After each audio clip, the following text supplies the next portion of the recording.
Salut à toi, c'est Eric. Alors, est-ce qu'on peut vraiment parler du secret du succès? Eh bien, avant de répondre à cette question, il faudrait déjà comprendre que nous n'avons pas tous la même définition du succès. Pour certaines personnes, le succès, c'est se marier, avoir une famille et des enfants. Pour d'autres personnes, le succès, c'est être libre financièrement. Et pour d'autres personnes encore, le succès, c'est par exemple exercer une profession reconnue dans leur milieu social, comme par exemple être médecin, être avocat, être ingénieur, etc. Pour d'autres personnes encore, le succès, c'est par exemple avoir un poste dans le gouvernement, c'est-à-dire devenir ministre, devenir procureur général, ou bien pourquoi pas président de la République. Cependant, avec l'expérience, j'ai compris que pour réussir dans n'importe quel domaine, il faut 3 choses.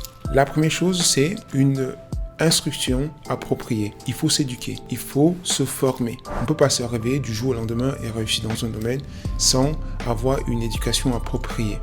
La deuxième chose pour réussir dans un domaine en particulier, c'est la pratique. Pourquoi? Parce que selon les dernières recherches en neurosciences, on voit comment chaque fois qu'on apprend quelque chose de nouveau, notre cerveau crée de nouveaux réseaux de neurones qui sont spécialisés dans cette chose que nous apprenons. Donc, en pratiquant, on fait en sorte que la connaissance purement intellectuelle devient aussi physique. Disons qu'elle est ancrée dans notre cerveau. La troisième chose pour réussir dans un domaine, c'est la persévérance. Si tu ne persévères pas, tu vas naturellement perdre le degré d'entraînement que tu avais acquis jusqu'à ce niveau-là.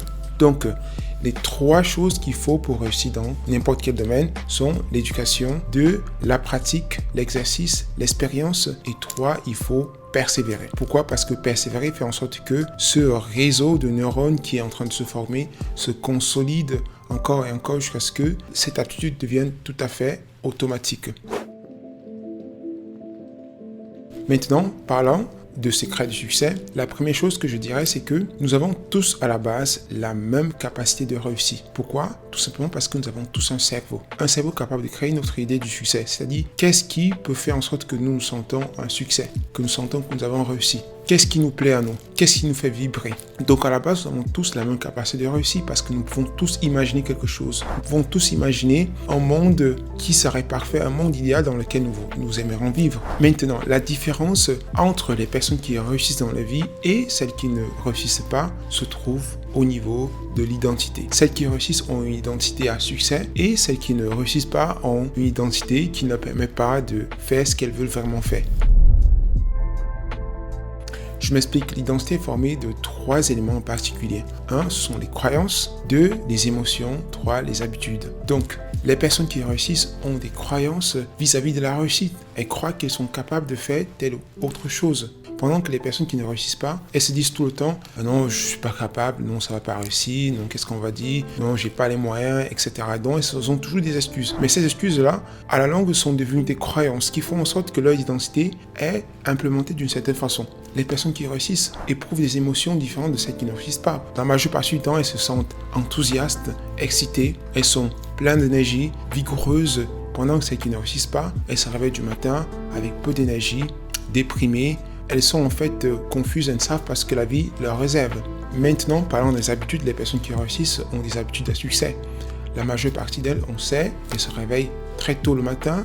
Elles ont une sorte de routine matinale qu'elles performent chaque jour pour créer cet environnement émotionnel, psychologique qui leur permet de passer à l'action, qui leur permet de commencer la journée sur le bon pied. D'autre part, celles qui ne réussissent pas forcément, elles ne se réveillent pas tôt le matin, ou bien elles se réveillent tôt avec la gueule de bois, déprimées, des soucis. Elles imaginent déjà comment est-ce que la journée ne sera pas bien, des problèmes, elles vont rencontrer telle ou autre personne qu'elles détestent. Et c'est comme ça qu'elles commencent la journée déjà dans un état de très basse énergie. Donc, en clair, ce sont les croyances, les émotions et les habitudes qui font en sorte qu'une personne peut réussir ou ne pas réussir dans la vie. Maintenant, il est aussi important de comprendre que ce que nous sommes aujourd'hui est le fruit direct de notre environnement, de l'environnement dans lequel nous avons grandi. En grandissant, en effet, nous développons une série de réponses conditionnées qui fait en sorte que nous finissons par répondre de façon automatique presque dans tous les contextes de notre vie. Je te donne un exemple. Qu'est-ce que tu fais chaque fois lorsque tu entres dans, par exemple, une salle de conférence, un meeting? Est-ce que tu vas directement saluer les gens ou bien est-ce que tu restes un peu sur tes gardes pour attendre que quelqu'un vienne te demander qu'est-ce que tu fais, qui tu es. Voilà par exemple un réflexe conditionné que une personne peut développer en grandissant. Un réflexe basé sur le fait qu'elle n'est pas à l'aise dans sa peau lorsqu'elle rencontre une personne pour la première fois.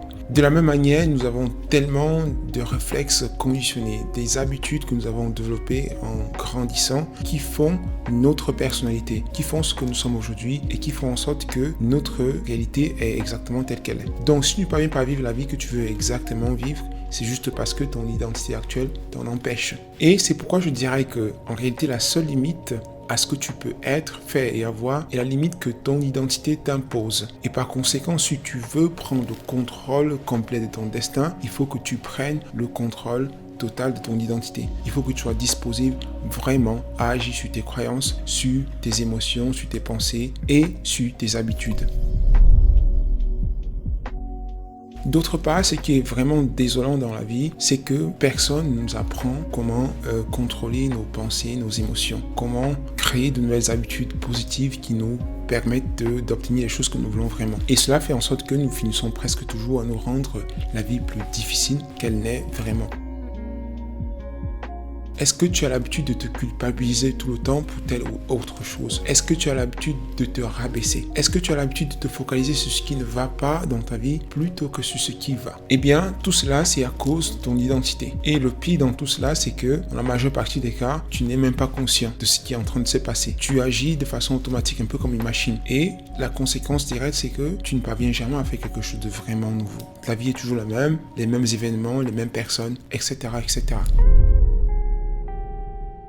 Maintenant, pour répondre à la question, est-ce qu'il existe vraiment le secret du succès? Je dirais tout simplement non. Pourquoi? Parce que la vie est infinie et on ne saurait réduire la vie dans une formule ou dans un secret. Mais cependant, on peut approcher le succès de plusieurs façons différentes, de plusieurs manières différentes. Par exemple, en changeant ses croyances, en agissant sur ses émotions, en changeant ses habitudes. En touchant une de ces choses-là, tu peux déjà changer la façon dont tu te sens et arriver à avoir de petits changements qui commencent à se profiler dans ta vie. Tu peux par exemple décider dès maintenant de commencer à te focaliser exclusivement sur les choses qui fonctionnent dans ta vie, sur ce qu'il y a de bien dans ta vie, au lieu de te focaliser sur ce qui ne fonctionne pas. Tu peux, à la limite, décider d'agir directement sur ton identité, de redéfinir complètement qui tu es, de remodeler complètement ta personnalité, ton identité, afin de créer la personne idéale que tu veux vraiment être. Ça, c'est une décision que tu peux prendre. Comment?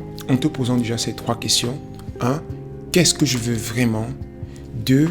Qui est-ce que je veux vraiment être? Et 3.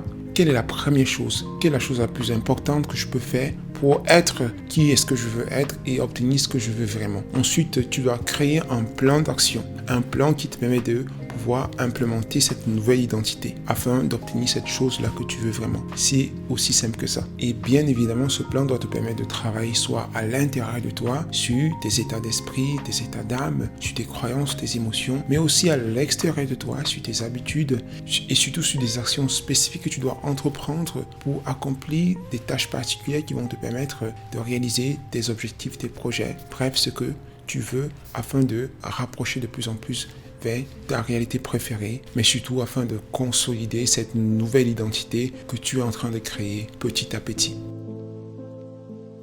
Voilà, c'était tout pour cette vidéo. J'espère que tu as aimé. Si c'était le cas, tu me mets un bon like, tu t'abonnes et tu cliques sur la cloche de notification pour être avisé lorsque je publie ma prochaine vidéo. Jusqu'alors, on se dit salut!